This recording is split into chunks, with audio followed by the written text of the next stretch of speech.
Well, hi, everybody. We are talking today with Sarah Pinner, and she has her very first published book called The Lost Apothecary. Hi, Sarah. Hi, Doris. Thank you so much for having me today. You're welcome. Well, let's tell me about this really intriguing story. Definitely. So, The Lost Apothecary is about a female apothecary in 18th century London who sells well disguised poisons to women seeking vengeance on the men who have wronged them. And 200 years later, in present day London, a woman goes mudlarking along the River Thames and she finds a small, mysterious apothecary vial, and she suspects that she's identified the culprit in the never solved apothecary murders that haunted London 2 centuries prior. So we follow both women along the course of the story, as well as a third point of view told from a 12-year-old girl in historical London. And ultimately, I won't give away any spoilers, No. but the stories of in the lives of these three women collide in unforeseen ways. All right. Well, what compelled you to write this particular story? So, I wanted to write a book about an apothecary. I've always had a little bit of a passing interest in herbs and plants, and thought it would be interesting to research poisons, which of course are front and center in the story.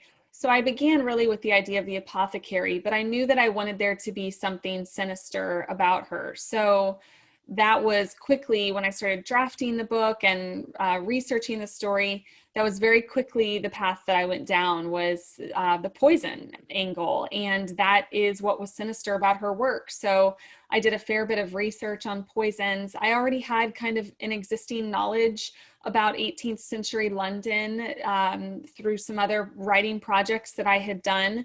So, but really the story began with the apothecary, and the title is The Lost Apothecary. And really that implies that anything lost can be found and discovered. And so that's exactly what happens 200 years later.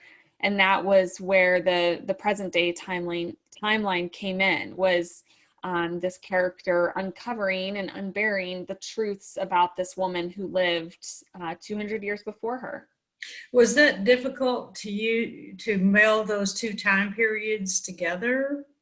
Definitely. So, dual timeline fiction, I think, is very difficult to write because you're telling two complete stories. So you've got two settings, you've got a world build, two places, and even though it's all London, London 200 years ago might as well be a completely different city than London today. So you've got to do your world building in both timelines. You have to develop complete and full character arcs for both characters. So each character needs to have a goal and a backstory and crisis, both internal and external. So you've got all of these elements that are important in fiction that you have to establish in both timelines, but then you somehow have to weave those together and stagger the information that you're revealing in each timeline so that you don't spoil a surprise. So, as the present day narrator is uncovering clues to what happened 200 years ago, I had to very strategically place those clues to make sure that I was revealing something the reader kind of was already on the path to discovering through the historical timeline. I didn't want to just spoil a surprise long before we were going to get there with the historical character. So it was absolutely a very tricky balancing act. And I kind of joke that writers who write historical fiction, dual timeline historical fiction, are gluttons for punishment because through the Really? drafting and revision process, it's a lot of work and a lot to keep track of. Right. Like, how long did it take you to write The Lost Apothecary? Gosh, I get that question a lot, and I wish that I had written down an official start date and end date, but the lines get pretty blurred in there, particularly when you're working on revisions. And then, my agent and I, we worked on revisions for a few months, and then my editor and I worked on revisions. But in terms of actually drafting the story for the first time and going through a couple of those early revision passes, it was about 12 to 14 months from what I recall. And that was working full time. So I would write in the morning, and then I would kind of shift over to my day job in finance. And it took me about a year doing all of that. Wow. Well, also you have some very vivid description. Nella says to Eliza that she needs to unbury, or excuse me, Caroline says she needs to unbury a few truths of her own. Mm-hmm. And Nella says to Eliza that what she's lost weighs on her like raw earth pressing into an open grave. Wow. Where do you come up with some of those things? Gosh, that's just, I think that's the art of a writer. At its most basic elemental level, writing is stringing together words in a way that both conveys a message, but also is pleasing to the reader. And so, when you ask, like, where do you come up with that? I wish I had a better answer other than just to say it's truly just as I'm telling the story, I try and craft creative sentences. And that's not to say every single sentence in the book you approach from kind of a poetic, prosy way, because a lot of times you're just trying to get a point across quickly and move the scene along. But sometimes in really poignant moments, like both of those scenes you just read from, one is from Caroline, and she's doing some soul searching, and she's just embarked on this journey. And then the other sentence you read is Nella towards the end of the book, and she's grieving over something that has just happened. So in those really poignant moments where a character is feeling a lot of emotion, authors often kind of slow down a little bit. And, you're not rushing through a scene to get from one location to another or anything like that. It's when these poignant emotional moments happen in a book, that's when the author really owes it to the character to kind of slow down and let the reader ingest the sentence slowly and in a beautiful way. And so I find myself doing that a lot. If I'm working on an important paragraph that I think will stick in the reader's mind, I try and, express it in a nice way. That's very insightful. Thank you. She also says, Nella says that trust always comes before betrayal, and the idea that you can't be betrayed by someone you don't trust. Where did that come from? So that's about midway towards the book, and Nella is explaining to this young girl why she sells poison in the first place. And it's an important discussion, arguably one of the most important discussions in the book. And Eliza is only 12 years old, and she hasn't suffered the same types of betrayals that a lot of Nella's other customers have. And I remember writing that scene, and I wanted to think of what is the word or what is the type of betrayal that Eliza has experienced, that also all of Nella's other customers have experienced. And really what that betrayal is just the breaking of trust. So whether someone has killed someone, whether someone has stolen from someone, in this case, someone in Eliza's circle and in her life has done something against her.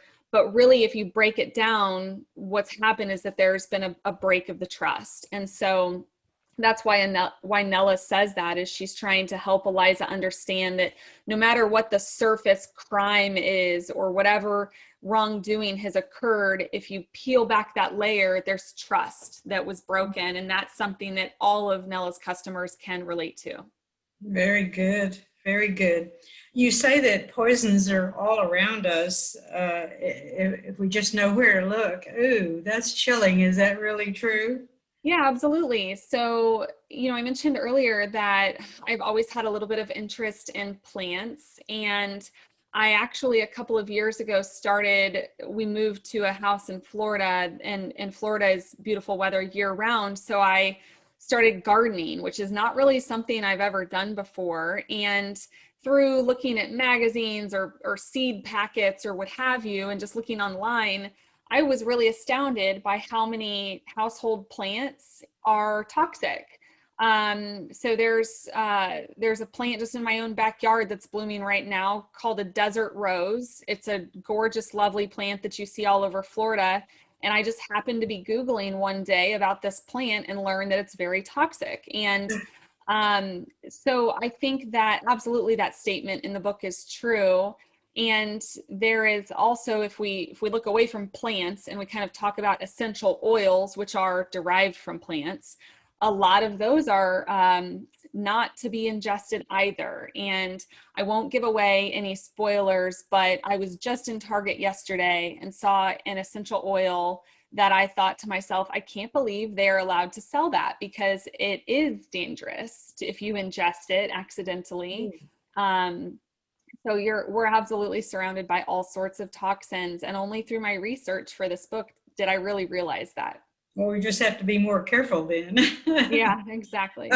This is your very first published novel, but you have been rejected. Your first novel was rejected more than 100 times. What in the world kept you going through all those rejections? Well, I had heard from many a successful author, your first book is never going to be the one that gets through the gate. I think there's a few very lucky, talented authors who manage to pen their first novel and it's the one that gets agented and published.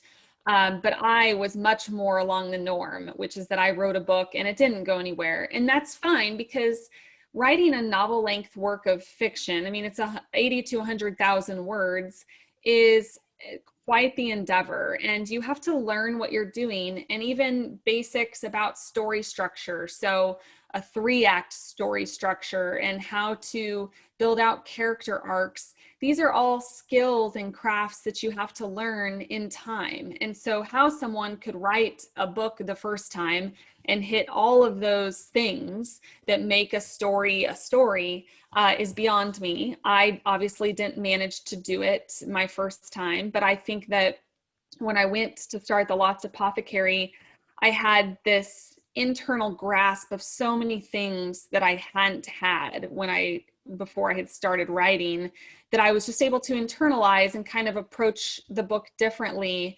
And even now, working on my next project, that improvement I can see is even greater this time, because it's kind of the 3rd novel length project I'm working on. So a good example is, when for a brand new writer, you finish your book and you approach revisions, you may get to the end and say like, wow, there was some foreshadowing that I should do. And so I'm going to go revise the book and I'm going to go into those early chapters and I'm going to use some symbolism and foreshadow something that happens at the end. That would be something that you would accomplish during revisions as a very new writer. After you've written a few books, instead of having to do that during revisions, you may be on chapter 2 and 3 and you know what's going to happen at the end. So you're going to just instinctively drop some of that foreshadowing in. So that's just one example, but apply that to so many concepts about novel writing, whether it's characterization or setting or not using the passive voice. As you do it more, it just comes more naturally. And I personally find that while writing each book is difficult, it's easier as I do this more. How did you learn to write? And have you had any formal training? So I don't really have formal training. I went to school and got a business degree. I've been working in finance for 13 years. But I've always loved language. And as a child, I loved to journal. I would go sit in my backyard with a little leather journal and kind of describe my backyard. I remember that really well. And then in high school and college, I kind of dabbled in poetry, which is really just like verses of thoughts. And, but again, it's words and language, and that's what is important.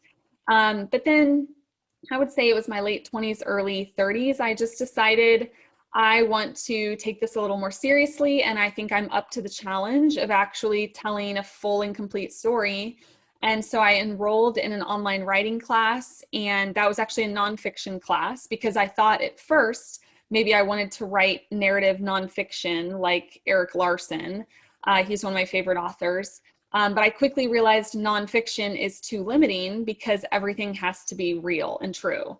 And so that brought me down the path of fiction. So I enrolled in a fiction class online. And at that point, the gates were open. I could say whatever I wanted to say because it was fiction. And I haven't looked back since. Now then, you had multiple offers on your book. How in the world did you make the decision as like who to go with? Yeah, so agents are gatekeepers. Anyone who's interested in publishing traditionally knows that. So you've got to find an agent first, and in many ways, they're the biggest hurdle because they get a lot of manuscripts and they sift through them quickly. So you have just about a page to get their attention. And I was lucky enough that the premise of The Lost Apothecary quickly got the attention of a number of agents, and I ultimately had 5 offers. So at that point, it was very much a business decision for me, as well as a little bit of a gut instinct feeling. So I had calls with all 5 agents, and I was kind of able to hear the editorial vision that each of them had. Some agents are very editorial and some are not. And then I was also just on the business side, I was able to go out to Publishers Marketplace and kind of look at the editors and imprints that each agent was working with. I was able to look at how often they do deals and what those deal sizes were. And at the end of the day, it came down to my agent is Stephanie Lieberman with Janklow and Nesbitt. And the reason I chose her is I liked her approach in working with editors and imprints. I liked the imprints she was working with. And then she also was very editorial. And while that means more work, because I knew that I had months of work ahead of me with The Lost Apothecary, if I were to sign with her, I knew that oftentimes the best decision is the one that is going to be the most work, because it means my agent wants to get this book into the best possible shape so that we can get the most likely sale. And that obviously proved very true because the book sold overnight to Park Row Books. And I absolutely adore working with Stephanie, and she still to this day helps me with the editorial vision on new projects, which is very valuable. That's great. Did you ever consider self-publishing? And then obviously you didn't go that route, so why not? I did not ever consider self-publishing. I always knew I wanted to be traditionally published, and I was open to the challenge of it. So I can honestly say I never considered or even really researched self-publishing. That's good. I agree with you. How does it feel to have your dream come true? Gosh, it feels wonderful. I mean, this truly is a childhood dream, and yeah, I wake up every day and just kind of pinch myself, and I'm so thankful. And, you know, I have to ask this question. Since this is a book about women killing their husbands and lovers, how does your own husband feel about this project? Oh, he thinks it's so great. I mean, he's really been enjoying watching the success of The Lost Apothecary, and I'm the primary cook at the house as well. And he, you know, they say that the way to a man's heart is through his stomach, and that's so true for him. He loves everything I put on the table, and he never shies away because he knows, of course, I would never really poison him. Well, what are you working on now?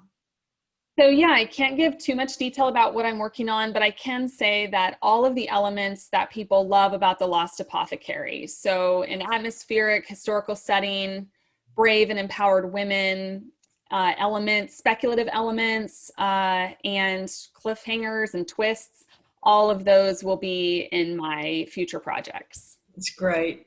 And what do you have, what advice do you have for writers trying to break into this tough publishing world?